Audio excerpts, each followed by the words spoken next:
আন্দোলনের নামে বিশৃঙ্খলা করলেই ছাড় নেই, বললেন আসিফ মাহমুদ। সপরিবারে বাংলাদেশের নাগরিকত্ব ত্যাগ করেন এস আলম। সৌদিতে 17,000-এর বেশি প্রবাসী গ্রেপ্তার। আনসারের পোশাকে আন্দোলনে দুর্বৃত্তরা, বললেন ডিজি। বন্যার্তদের জন্য 2 মাসের আয়ের টাকা দিলেন নায়ক সিয়াম। আমেরিকা কনভিন্সড হয়েছিল, নয়তো তখনই আওয়ামী লীগের পতন হয়ে যেত, বললেন সালমান এফ রহমান।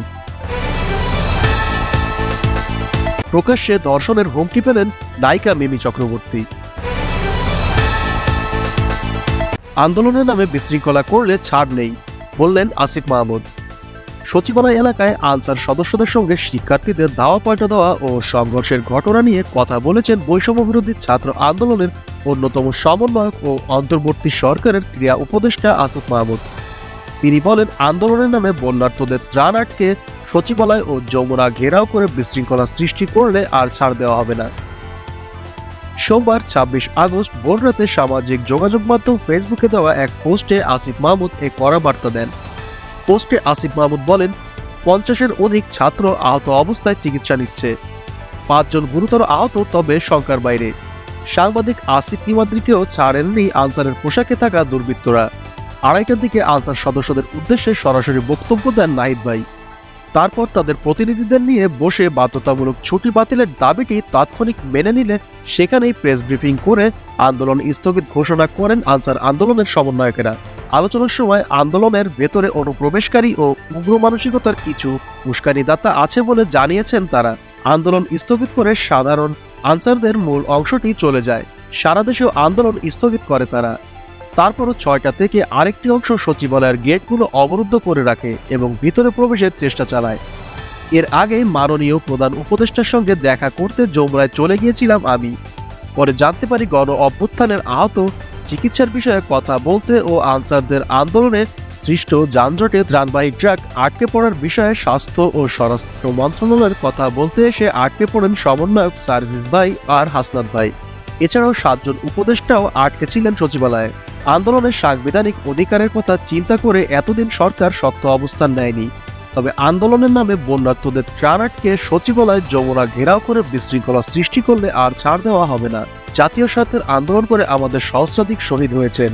জীবন ও রক্তের বিনিময়ে আজকের এই স্বাধীনতা, এটাকে সুযোগ হিসেবে নিয়ে ব্যক্তি স্বার্থের দাবিতে এসে বিশৃঙ্খলা করে পরাজিত ফ্যাসিবাদী শক্তিকে সুযোগ করে দেওয়া যাবে না।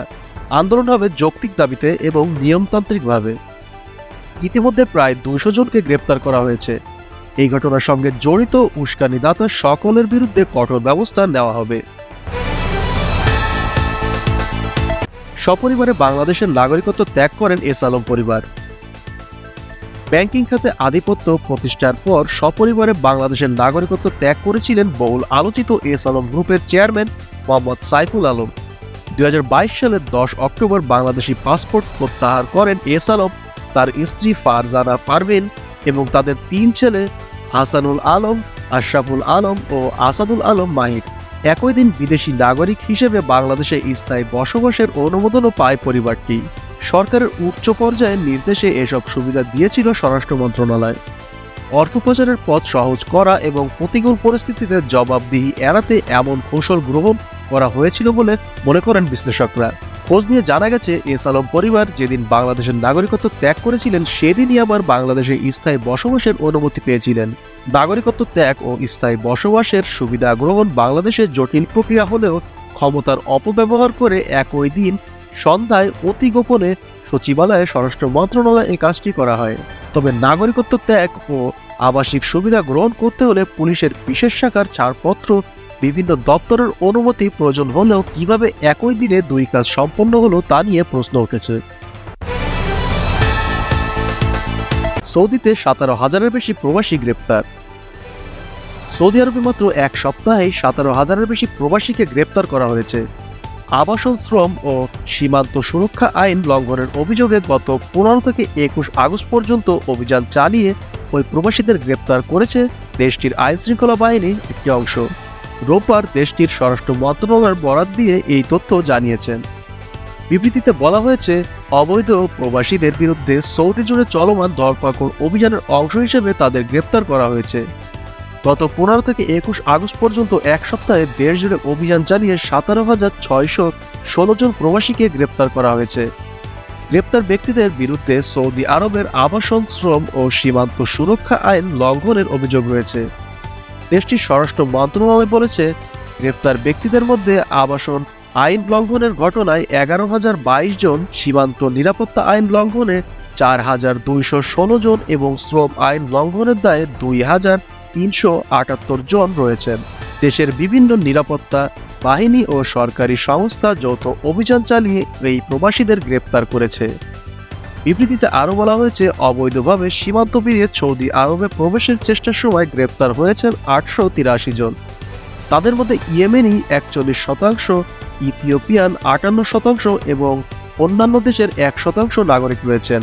এছাড়াও অবৈধ উপায়ে সৌদি আরব ত্যাগের চেষ্টার সময় আরও 64 জন প্রবাসীকে গ্রেপ্তার করা হয়।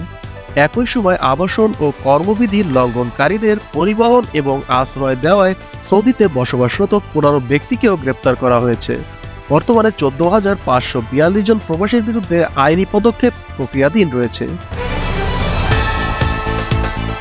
আনসারদের পোশাকে আন্দোলনে দুর্বৃত্তরা, বললেন আনসার ডিজি।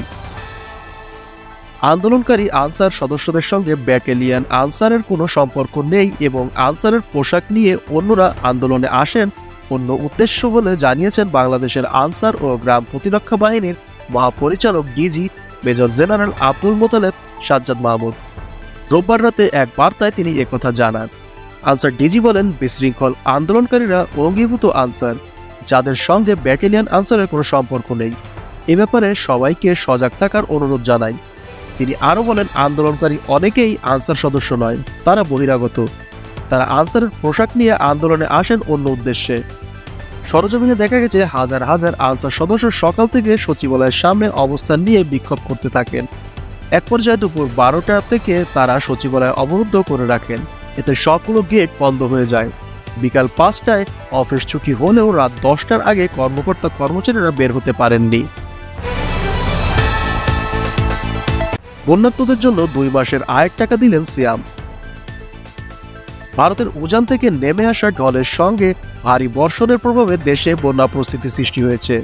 বিশেষ করে দক্ষিণ পূর্বাঞ্চলের জেলা ফেনী, নোয়াখালী, লক্ষ্মীপুর, কুমিল্লা, হবিগঞ্জ, মৌলভীবাজার, রাঙামাটি, খাগড়াছড়িতে দুর্ভোগে পড়েছেন মানুষ। বন্যার তোড়ে মুহূর্তেই সর্বশান্ত হয়েছেন অনেকেই। সাধ্য অনুযায়ী বন্যার্তদের পাশে দাঁড়ানোর চেষ্টা করছেন সব শ্রেণী পেশার মানুষ। শুক্রবার 23শে আগস্ট বিকেলে এক ভিডিও বার্তায় বন্যার্তদের জন্য নিজের 2 মাসের আয়ের টাকা দেওয়ার ঘোষণা দিয়েছেন বিনোদন অঙ্গনের তারকা সিয়াম আহমেদ। একই সঙ্গে সিয়ামের স্ত্রী শাম্মা রুশাফি অবন্তী তার 1 মাসের আয়ের টাকা বন্যার্তদের দিচ্ছেন। ভিডিও বার্তায় সিয়াম বলেন, গতকাল একটি ছোট্ট বাচ্চা তার জমানো 14,500 টাকা পুরোটাই বন্যার্তদের জন্য ডোনেট করে দিয়েছে। এটাই আমাদের বাংলাদেশের সৌন্দর্য।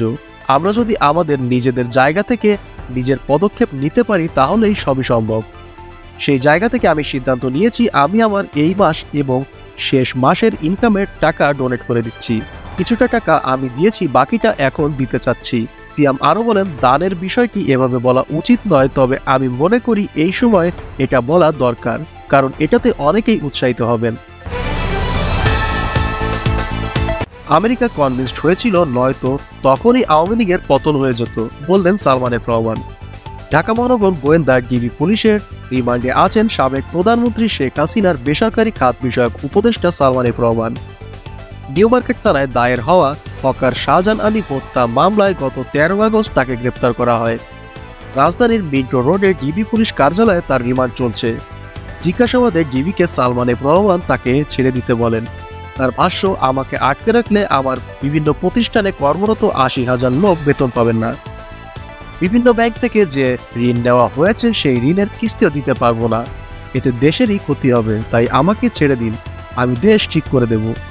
এ সময় ডিবি কর্মকর্তা বলেন, আপনি ঠিক করলে এখানেই করুন, কোর্টে গিয়ে কথা বলুন, কিন্তু আপনাকে ছাড়া যাবে না। একের পর এক মামলায় কমপক্ষে 1 বছর আপনাকে রিমান্ডে থাকতে হবে।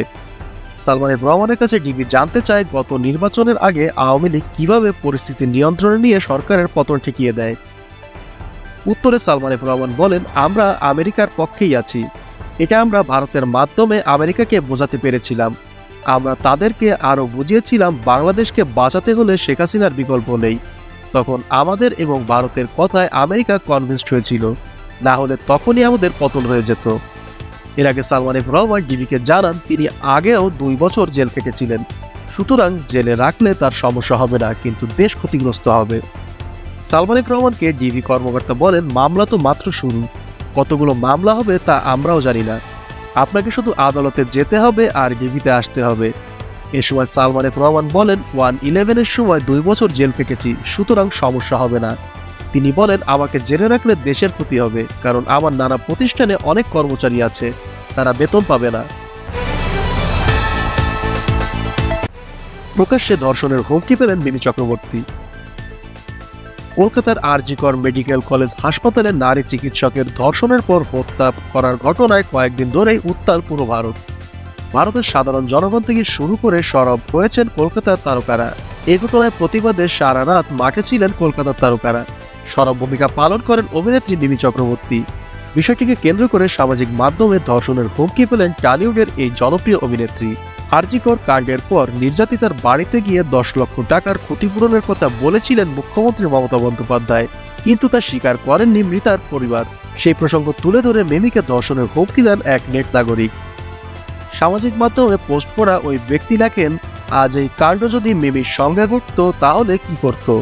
মিমির পরিবারকেও কি এই 10 লক্ষ টাকা দেওয়া হতো? তাহলে মিমিকে আমার ঘরে পাঠিয়ে দিন, আমি ওর পরিবারকে 10 লক্ষ টাকা দিয়ে দেব। এর সঙ্গে অসংখ্য গালিগালাজ রয়েছে পোস্টে।